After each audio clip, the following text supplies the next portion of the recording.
Hello friends, कैसे हैं आप सब। उम्मीद करता हूँ खैरियत से होंगे। दोस्तों, आज हम बात करेंगे इस खूबसूरत प्लांट के बारे में। इसको मधुमालती या माधवी लता, इसी तरह रंगून क्रीपर, इसी तरह चाइनीज़ हनी शकल, बहुत सारे नामों से अपने अपने एरिया में इसको जाना जाता है। और ये देखिए कितने सारे कलियाँ इसमें आई हुई हैं और कितने सारे फ्लावर्स इसमें खिले हुए हैं। एक्चुअली यही इसका मौसम है कि जब इसमें बहुत सारे फ्लावरिंग खिलते हैं। दोस्तों, इस प्लांट की दो वैरायटी आती है। एक बड़ी वाली वैरायटी जो ज़मीन के लिए बहुत अच्छा होता है और उसकी पत्तियां भी कुछ बड़ी होती हैं और उसके फ्लावर के साइज़ भी थोड़ा सा बड़ा होता है और उसमें खुशबू भी थोड़ी सी ज़्यादा होती है। लेकिन ये जो प्लांट है दोस्तों, ये डॉर्फ वैरायटी है और आप देखिए इसकी पत्तियां भी थोड़ी सी छोटी छोटी हैं और फ्लावर भी थोड़ा सा छोटा है और इसमें उतनी ज़्यादा खुशबू नहीं होती। लेकिन ये जो डॉर्फ वैरायटी है ये पॉट में लगाने के लिए सबसे बेहतर होता है।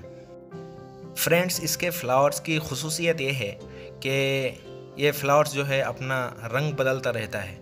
जब ये पहले खिलेगा तो बिल्कुल वाइट कलर का होगा, जैसे मोगरा होता है तो वैसा वाइट कलर का होगा और ये सुबह के वक्त खिलना शुरू होता है।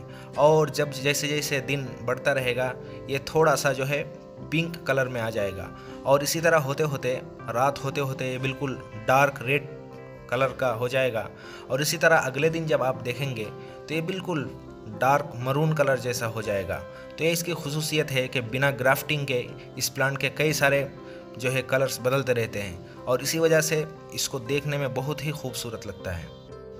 तो फ्रेंड्स, जैसा कि मैंने कहा कि इसकी जो बड़ी वाली वैरायटी है उसको अगर आप पॉट में ग्रो करना चाहें तो उसके लिए आपको बहुत बड़ा पॉट साइज़ देना पड़ेगा, कम से कम 18 से 20 इंच देना पड़ेगा, तभी उसमें फ्लावरिंग होगा। लेकिन फिर भी ज़मीन की तरह उसमें इतनी ज़्यादा फ्लावरिंग नहीं हो पाएगी। लेकिन अगर आप पॉट में ग्रो करना चाहे तो नर्सरी वाले से जाके कहिए कि मुझे मधुमालती का डॉर्फ वैरायटी चाहिए। अगर डॉर्फ वैरायटी मिल जाए तो ये सबसे अच्छा होता है पॉट में ग्रो करने के लिए। और आप देख सकते हैं कि अभी मैं ज़्यादा से ज़्यादा 20 दिन पहले इस प्लांट को लाया और बहुत अच्छी तरह इसको मिट्टी में खाद वगैरह दे के इसको लगाया। और चूँकि अभी रेनी सीज़न शुरू हो चुका है, बारिशें भी हो रही है हमारे यहाँ, तो जैसे ही इसमें बारिश का पानी गिरा और इसका यही मौसम भी है फ्लावरिंग का, तो देखिए कितने सारे फ्लावरिंग्स इसमें खिलना शुरू हो गया और इसमें कितनी सारी कलियाँ आई हुई हैं। आप अंदाज़ा नहीं लगा सकते कि कितनी सारी कलियाँ आई हुई हैं। और लगभग अक्टूबर नवंबर तक इसमें जो है फ्लावरिंग इसी तरह होता रहेगा। तो फ्रेंड्स, सबसे पहले इसकी प्रोपोगेशन की बात करते हैं कि किस तरह हम इसको प्रोपोगेट कर सकते हैं। तो दोस्तों, अगर कोई आपके पास पुराना प्लांट हो या आपके आसपास कोई पुराना प्लांट हो तो उसमें जो सेमी हार्डवुड कटिंग होता है उसको आप लीजिए, जिसमें 3-4 कम से कम नोड एरिया हो। नोड एरिया उसको कहते हैं जहाँ से पत्तियाँ निकलती हैं। तो उस तरीके से 3-4 जो है नोड एरिया होना चाहिए। उस तरह की आप थोड़ी सी pencil type semi hardwood cutting ले लीजिए और उसको आप अभी ऐसी मिट्टी में ग्रो कीजिए जहाँ थोड़ी सी रेत या सैंड ज़्यादा हो। तो उस मिट्टी में अगर आप इस मानसून में इसकी कटिंग ग्रो करेंगे तो आसानी से जो है इसका एक नया प्लांट तैयार हो जाएगा। फ्रेंड्स, अब हम इसकी पॉटिंग मिक्स की बात करते हैं कि जब हम इस प्लांट को लगाएंगे, अगर ज़मीन में लगाएंगे तब भी इसको वेल ड्रेन्ड सॉइल चाहिए। इसकी जड़ों में पानी जमा रहना इसको पसंद नहीं है। तो आप अगर ज़मीन में भी लगाते हैं तो उस ज़मीन में जो है थोड़ा सा गड्ढा खोद के आप उसमें थोड़ी सी अच्छी क्वांटिटी में आप सैंड ऐड कर दीजिए और उसमें कोई भी कंपोस्ट, ख़ास तौर से जो पत्तियों का खाद होता है वो इसको बहुत ज़्यादा पसंद होता है। तो उस तरीके का कंपोस्ट आप कम से कम हफ्ता 10 दिन पहले आप उसमें गड्ढे में डाल के रख दीजिए और 1 हफ्ते के बाद उसमें आप जो है इस प्लांट को लगा दीजिए। और अगर फ्रेंड्स आप इसको पॉट में ग्रो करना चाहते हैं तो पॉट के लिए मिट्टी जो है बहुत ही वेल ड्रेन्ड बनाइए। तो मैंने जिस तरीके की मिट्टी इसमें तैयार की वही मैं बताने जा रहा हूँ और आपको सजेस्ट भी करता हूँ कि आप उस मिट्टी को 3 हिस्से में बांट लीजिए। एक हिस्सा आप उसमें नॉर्मल जो गार्डन सॉइल होता है वो दे दीजिए और एक हिस्सा आप उसमें कोई भी खाद, ख़ास तौर से जैसे कि मैंने कहा पत्तियों का खाद इसके लिए बहुत ही अच्छा होता है और इसको पसंद भी होता है। तो एक हिस्सा आप वो खाद मिला लीजिए और एक हिस्सा आप उसमें सैंड मिला लीजिए।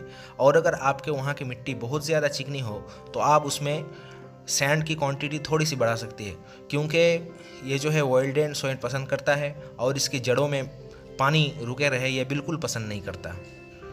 और दोस्तों, पॉटिंग के वक्त इसमें आप एक मुट्ठी बोन मील दे दीजिए, जो फॉस्फोरस के लिए बहुत ही अच्छा होता है और इसको पसंद भी होता है। और आप एक मुट्ठी नीम केक दे दीजिए। नीम केक फर्टिलाइज़र का भी काम करेगा और आपकी मिट्टी को पोरस भी बनाएगा, और आपकी मिट्टी में जो कीड़ा मकोड़ा का आक्रमण होता है, इसी तरह फंगल कोई इन्फेक्शन होता है तो उससे भी आपके प्लांट को बचाए रखेगा। तो इस तरीके से आप इसकी मिट्टी को तैयार कीजिए। रिपोर्टिंग करने के बाद फ्रेंड्स, आप इसको 2-3 दिन छायादार जगह में रखिए। उसके बाद आप इसको बिल्कुल सनलाइट में रख दीजिए। अब हम दोस्तों इसके फुल केयर के बारे में बात करते हैं। दोस्तों, जब ये प्लांट छोटा होगा तो आप उसमें ऐसा खाद दीजिए जिसमें नाइट्रोजन ज़्यादा हो। आप उसमें गोबर का खाद यूज़ कर सकते हैं। इसी तरह सरसों खली जो होती है उसको भिगाकर 2-3 दिन भिगाकर उसका पानी आप ऐड कर सकते हैं। और जब दोस्तों ये प्लांट मैच्योर हो जाए और जब फ्लावरिंग का सीज़न आ जाए तो उस वक्त आप नाइट्रोजन की मात्रा कम कर दीजिए और उसमें फास्फोरस और पोटास ज़्यादा कर दीजिए। फास्फोरस के तौर पर आप बोन मील एक मुट्ठी दे सकते हैं। इसी तरह आप 8-10 दाने DAP के दे सकते हैं। और पोटास के तौर पर ऑर्गेनिक आप केले के छिलके को भिगाकर उसका लिक्विड दे सकते हैं। इसी तरह केले के छिलके को सुखाने के बाद उसको भी चूरा करके सॉइल में ऐड कर सकते हैं। और पोटास के तौर पर जो केमिकल आता है बाज़ार में पोटास मिलता है, उस पोटास को भी आप थोड़ा सा क्वांटिटी आप 1 चम्मच के लगभग मान लीजिए, आप जो है मिट्टी में पानी में घोलकर उसको आप मिट्टी में डाल दीजिए।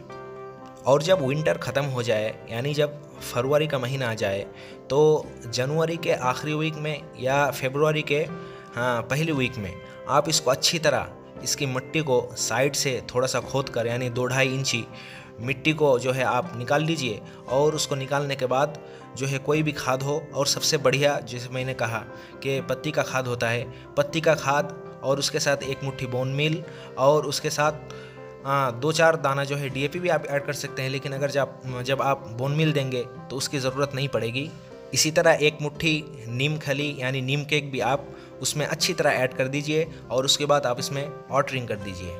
और दोस्तों, इसको साल में 2 मरतबा अच्छी तरह खाद दिया जाता है। जैसे मैंने बताया, एक तो आप फरवरी के फर्स्ट वीक में डाल दीजिए और एक मरतबा आप जो है सितंबर के महीने में 15 से 20 तारीख के अंदर आप इसमें अच्छी तरह, जैसा कि मैंने बताया कि 1 मुट्ठी नीम खली, इसी तरह 1 मुट्ठी बोन मील और जो है बहुत एक अच्छी क्वांटिटी में, यानी जिस तरीके का आपका प्लांट हो या जितनी साइज़ का आपके पॉट हो उस हिसाब से आप 2-3 इंच मिट्टी निकाल कर उसमें जो है अच्छी तरह पत्तियों का खाद डाल दीजिए। और जब इसकी फ्लावरिंग सीज़न हो तो उस वक्त आप इसमें जो है फास्फोरस और पोटास की मात्रा जो है थोड़ी सी ज़्यादा कर दीजिए। वैसे भी इस प्लांट को फास्फोरस बहुत ज़्यादा पसंद है, तो फास्फोरस के तौर पर आप जो है महीने में 1 मुट्ठी आप बोन मील यूज़ कर सकते हैं। और केमिकल में अगर जाएं तो 10 दिन के बाद या 12-15 दिन के बाद 2-4 दाना करके आप इसमें DAP यूज़ कर सकते हैं। और केले के छिलके को भिगाकर जो उसका लिक्विड पानी होता है उसको भी आप हफ्ते में 1 मरतबा दे सकते हैं। इसी तरह बाज़ार में जो पोटाश आता है उसको भी आप 10 दिन के बाद 2-4 दाना या थोड़ी सी क्वांटिटी पानी में मिलाकर इसमें जो है ऐड कर सकते हैं। तो फ्रेंड्स, मैंने इसके बारे में सब कुछ डिटेल में बता दिया। तो अगर आपको मेरे वीडियो पसंद आया हो तो इसे ज़रूर लाइक कीजिए और फ्रेंड्स के साथ शेयर कीजिए जो गार्डनिंग को पसंद करता हो। और मेरे चैनल को ज़रूर सब्सक्राइब कीजिए और बेल आइकन को भी दबा दीजिए ताकि आने वाले वीडियो का नोटिफिकेशन सबसे पहले आप तक पहुंच जाए। वीडियो को आखिर तक देखने के लिए बहुत बहुत शुक्रिया।